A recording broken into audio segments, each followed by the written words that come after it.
I want to end by sharing another illustration that depicts the power of the Savior. Do you know the movie End of the Spear? End of the Spear. Kilala niyo ba si Jim Elliot? Never heard. Kasi medyo yung generation ko. Ano yung generation, yung mga millennials. Okay, si Jim Elliot, meron siyang 4 pang kasama. Nagpunta sila sa South America to share the gospel to a certain tribe. Ngayon, yung tribe na yun, they are headhunters. Talagang, dahil they have never seen yung civilized world. Wala silang nakita ng mga taong nakasuot ng damit. Sila lang, mabad sila lahat eh. So, talagang tribong-tribo sa somewhere in South America.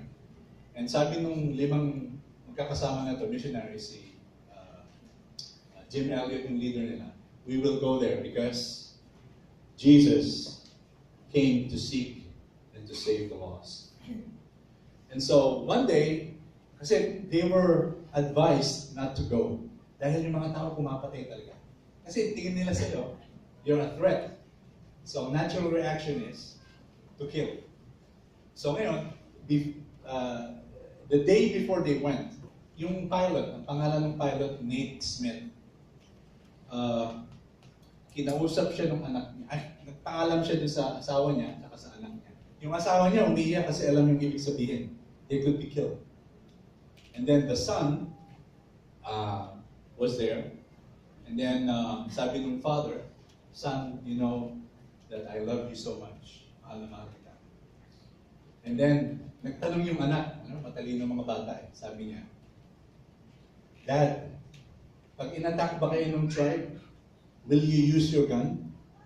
Kasi may yung gun, dala nila para sa animal. Kasi maraming wild animals to protect themselves. So sabi ng son, when they attack you, will you use your gun? Alam mo sabi ni tatay, you know son, I can't do that. Because they will not go to heaven. Because they don't know the Savior. But for us, kung kami mapatay nila, we will go to heaven. Yun yung sagot niya. And that fateful day, following day, all 5 of them came, and all of them were killed. Each and every one of them was killed by the tribe. Namatay silang lahat.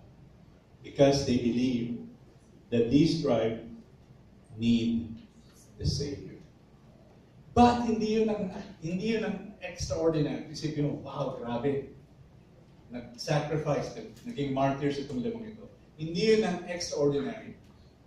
Akala ng mga guys ang bida. Bida dito yung mga ladies. Yung 5 wives na naiwan. So kung kayo yung wives ang gagawin nyo, nakatira kayo doon, pinatay yung inyong mga asawa, what will you do? Uwi na, di ba? Andun yung mga anak nyo, baka mapatay din. So ano yung ginawa ng 5 wives? They stayed. Because they said, the people need the Savior. They need the Savior. And kung babasahin niyo yung libro dun sa yung asawa ni Jim Elliot, sabi niya, God has called us to be here. And we will stay. And we will remain.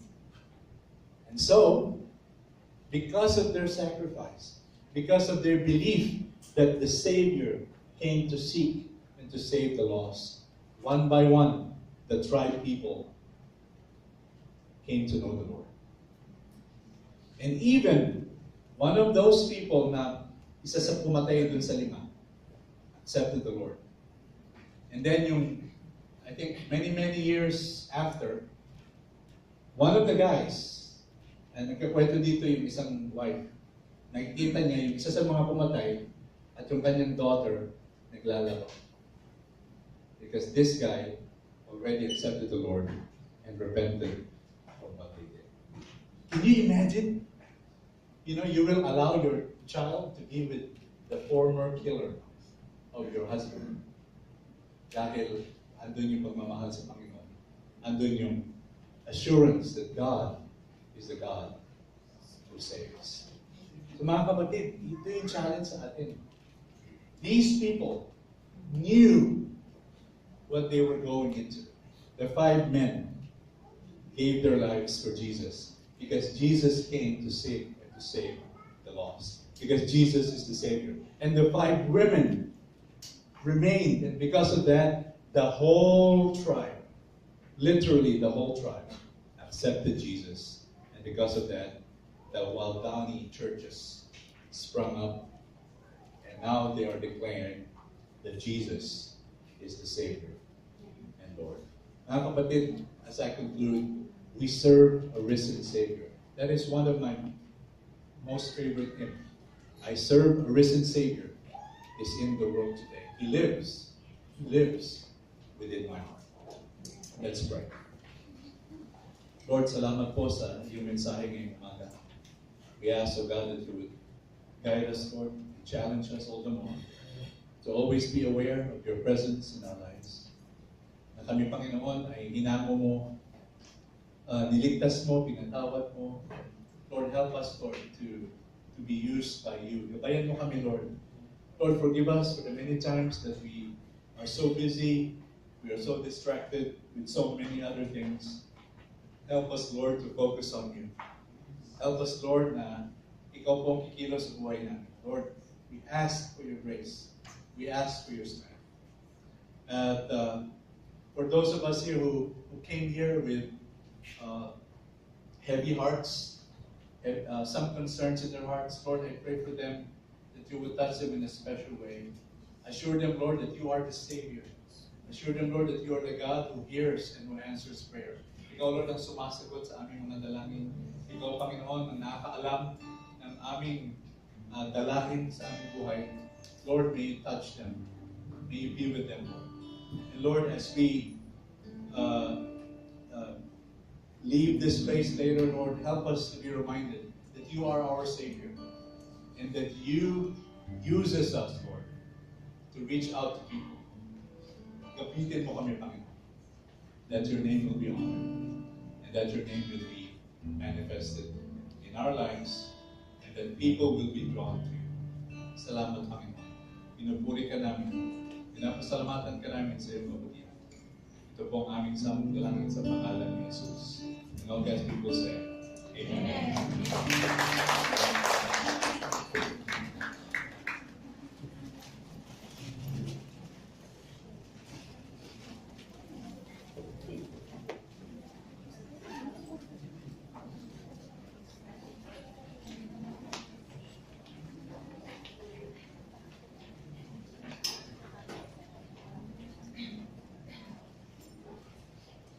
Amen. Praise God. So, isang mapagpalang umaga po sa bawat isa. So, isang guys, palakpakan nga po natin ang Lord sa buhay na ginagawa ko sa Lord. So, ngayon po is, tatawagin ko lang po yung mga first timers. So, pasensya na po sa boses mo. So, glory to God. Maaari po bang itaas yung kamay or kung nagagana kayo nandito kayo sa lugar dito is pwede din po kayong tumayo.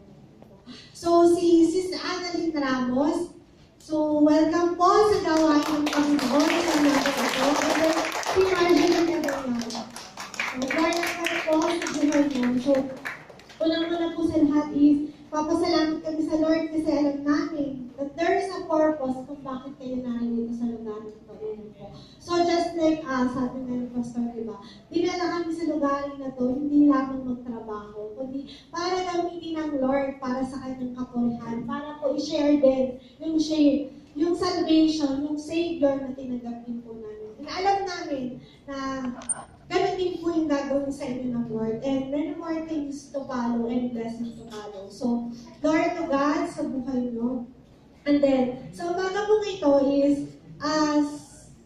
it is time, ano nga pong oras na ngayon? Ano po ulit?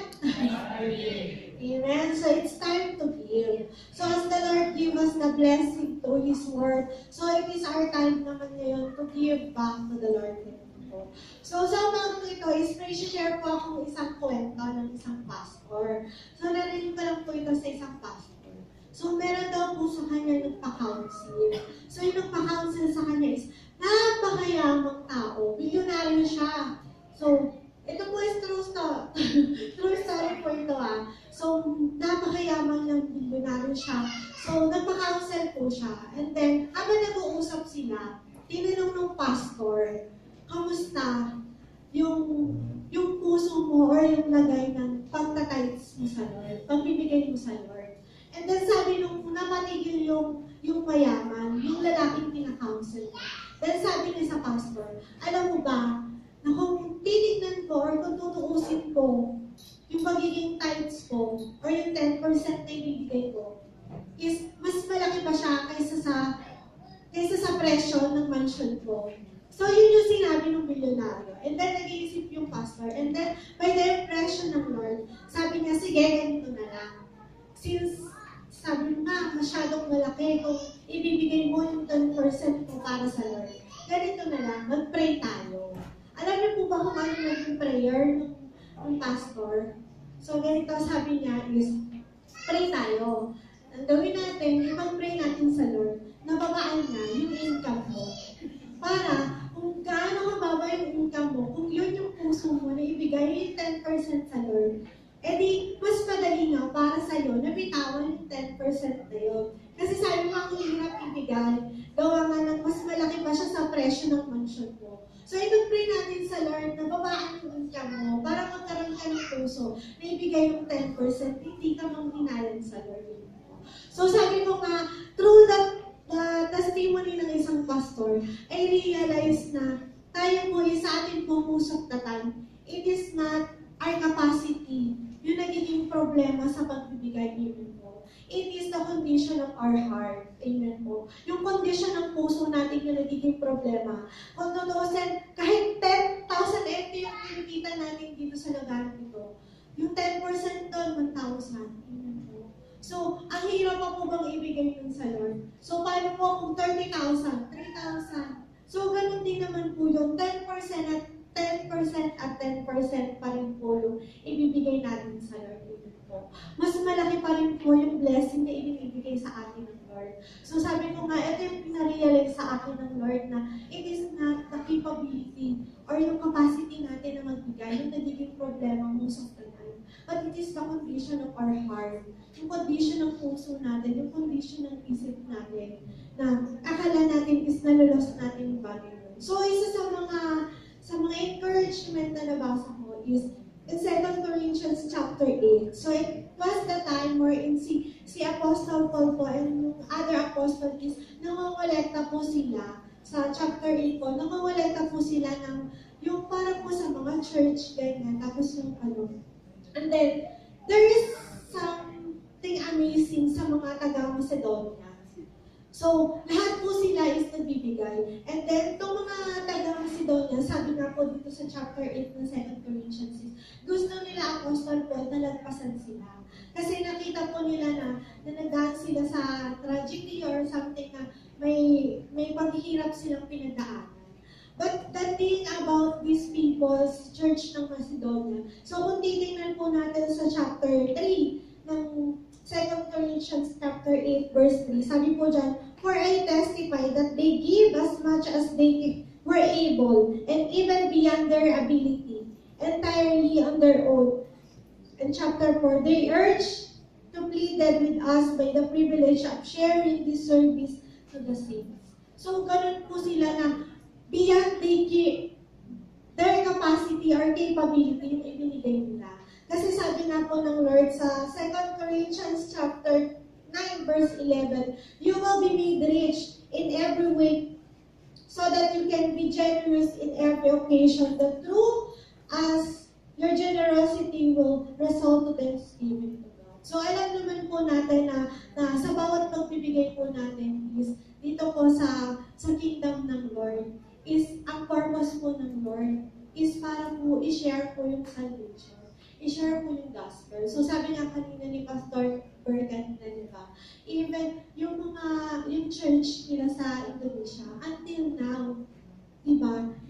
Nag-aan sila ng gift love, nag-aan sila ng pledge nila para po kina Pastor. So that's So, iyan po yung lagi ko din yung pinagpe-pray sa puso ko. And lagi kong tinatandaan every time I hear. So, alam ko po paulit-ulit yung natong narinig sa akin every time na tumatayo ako. So, I always pray na every time na nagbibigay ako sa kingdom ng Lord, sa kaban ng Lord, there is someone na naliligtas. Kasi ako din po, is bunga din po ng bagay. So, hindi man tayo personally makapunta sa iba-ibang lugar, but there is someone na ginagamit ng Lord through those treasures, through those na ibinibigay natin para sa kaharian ng Lord. So, yun lang po yung share ko. So, sabi ko nga, let us always pray sa puso. Ipag-pray natin yung puso natin. So, sabi ko nga, hindi yung puso, hindi yung capability natin na magbigay, yung nagiging hindered in most of the time our heart. So let us, as we hold our tithes and offering po, let us pray for you po. Yes, O Lord, Panginoon, Father God in heaven, patuloy ka namin, O God, na pinupuri, sinasambat, dinadakila. Lord, minsan pa, Panginoon, salamat, O God, Panginoon, Father God, sa pagkain aming kinain, Panginoon, sa iyong salita, Panginoon, sa paggamit mo sa buhay ni Pastor Burr, O God. Lord, in Jesus' name, Panginoon, patuloy kami, O God, na Panginoon, humihingi ng kapatawaran, Panginoon, Father God, sa mga, kung nakita mo man po, Panginoon, Father God, na yung puso namin, Panginoon, Father God, ay hindi Panginoon, Father God, sa usapin, Panginoon, ng pagbibigay, O Lord. Lord, in Jesus' name, Panginoon, patuloy na dalangin namin, Panginoon, O God, na baguhin mo, Panginoon, ang aming puso, Panginoon, that as we share our blessing, Panginoon, Father God, lagi namin tatandaan, Panginoon, Father God, it is all for your glory alone, Panginoon, Father God, na Panginoon, as we give, Panginoon, Father God, there is someone, Panginoon, Father God, na makakakilala, Panginoon, maliligtas, Panginoon, Father God, na kagaya din namin, O God. Lord, in Jesus' name, Panginoon, patuloy, Panginoon, as we give, Panginoon, as you said, Panginoon, Father God, it is giving, not keeping, that leads to receiving, O God. Lord, in Jesus' name, salamat,